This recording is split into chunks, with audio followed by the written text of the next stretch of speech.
Welcome back to NewsWire here on SportsGrid. Always great to have Paul Stone here with us on a Thursday, giving his opinions out on college football. And of course, you can follow him on social media as well as his website, Paul Stone Sports. Paul, great to have you back here on NewsWire. Should be a lot of fun and going over some of the games. We had some big news in college football. Maybe we'll get to that here at the end and get your opinion on LSU looking for a new head coach in addition to some other teams as well. But the Southeastern Conference rolls on. And Saturday night, it rolls on to Rocky Top, where Tennessee, still on the outside looking in of that big SEC chase. Man, this would go a long way for them. They're 3.5-point favorites at home against the Sooners, who are coming off a home loss at Norman, which is always kind of rare. Total of 55.5. We know the Vols can sling it and they can score points. Can Oklahoma match them in this Saturday night showdown? Well, I'm not sure that they can, Craig. You know, when I look at this Oklahoma team, I see a team that perhaps did its best work early. I think they're playing with a quarterback who's at something less than 100%. And in hindsight, the Sooners, they ascended all the way to number 5 in the AP poll at the end of September. And I'm not sure the Sooners were ever quite that good. They got the reputation and earned that spot in the poll based on home victories in September over Michigan and Auburn.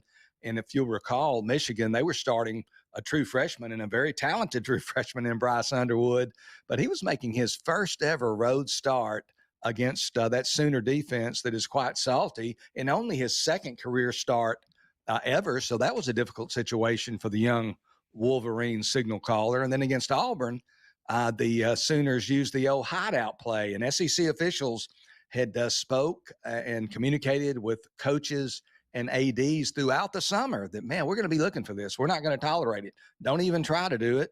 And they did it, and they didn't call it. So maybe Oklahoma would have won anyway, but the SEC office the next day admitted that score should have been nullified. So this is an Oklahoma team that I think is heavily relying on an outstanding defense. It's an Oklahoma team, interestingly, at least from my perspective, that since joining the SEC prior to the 2024 season, they have yet to score more than 27 points in an SEC game. So still looking to bust 27 points.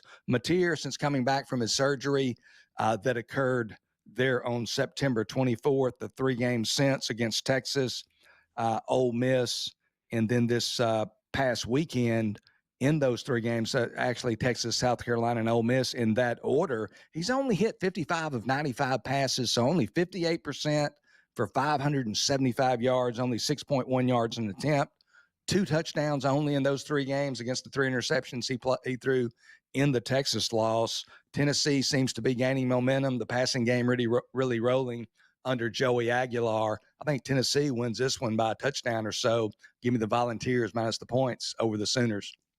All right, so Volunteers minus 3.5 this week. By the way, Oklahoma to make the college football playoff and Tennessee to make the college football playoff. Those odds, as you can see there, very heavy on both, but one of them could take a big hit this week. Meanwhile, styles make fights, and if the style is going to make the fight this week between UCF and Baylor, we could be in for a barn burner here. The total is 59.5, Paul. UCF coming off maybe their best win of the season against West Virginia, because when I look at their schedule, I mean, I see that win against North Carolina. I don't see a lot there. But meanwhile, Baylor is 4-4. I mean, these teams are both fighting for postseason eligibility of some kind, maybe a bowl game, but Baylor can't cover a spread at all this season. They're 1-7. So tough game, I think, to call for me. I could see both sides getting it done. Yeah, prior to the season, you know, there were a lot of college football media members, including yours truly, who thought Baylor had a chance at challenging for the title in what promised to be another wide open Big 12 race. It obviously, as you mentioned, hasn't come to fruition, and primarily due to a leaky defense. They thought their defense was improved to this point. We really hadn't seen it, giving up 36.3 points per game in its 7 games against FBS opponents.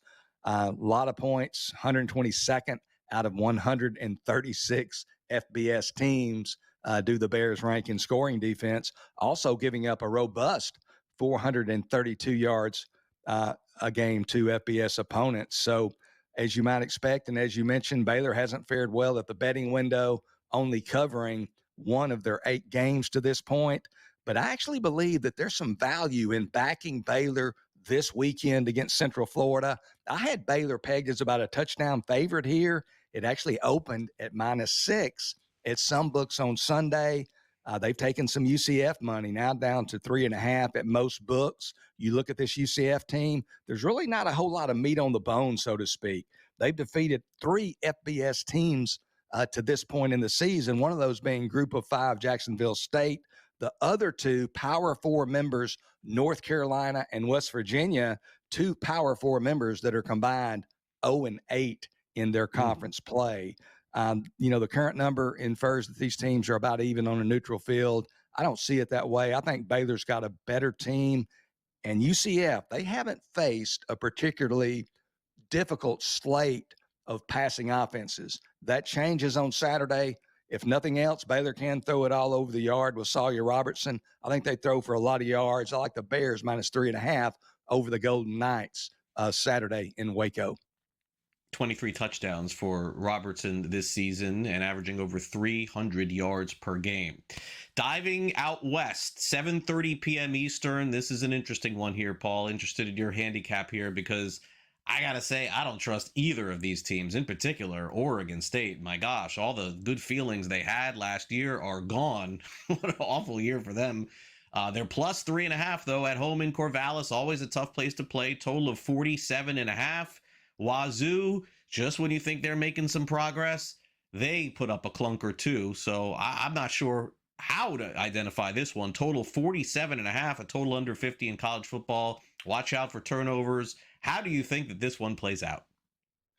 Well, I tell you, the Cougars, kind of going back about a month, Washington State, they give up 59 points to both North Texas and Washington in back-to-back turnover-filled losses.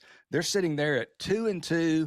They've got a tough schedule. If you follow schedules, I mean, they had to put something together. They were left out of the basically the reshuffling of the deck in college football's latest restructuring. They've got a schedule currently ranked the nation's 37th toughest. So they're sitting there at 2-2.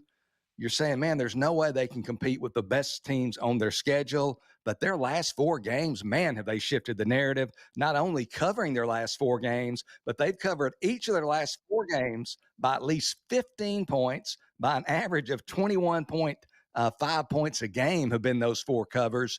Lost, they had a chance to beat Ole Miss. They were in that game in the fourth quarter, lost by 1 possession, then go to Virginia the next week, leading Virginia in Charlottesville 20-10.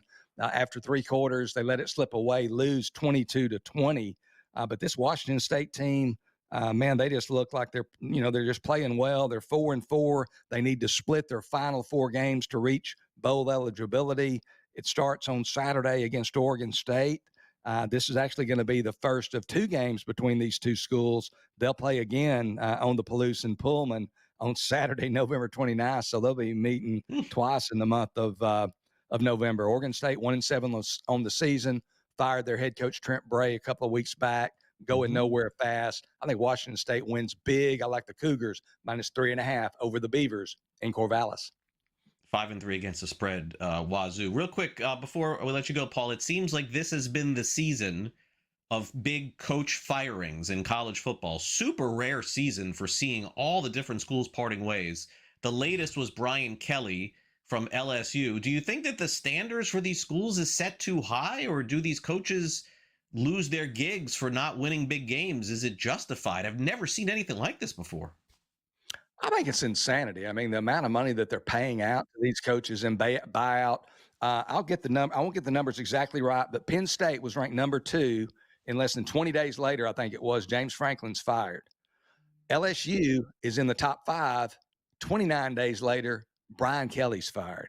I think it's just crazy. Hearing from some well-placed people in LSU, they think John Sumrall has got a good shot at the LSU job. So it'll be interesting to see which direction they go. Thanks, Paul. Have a good weekend. Appreciate it. Thank you.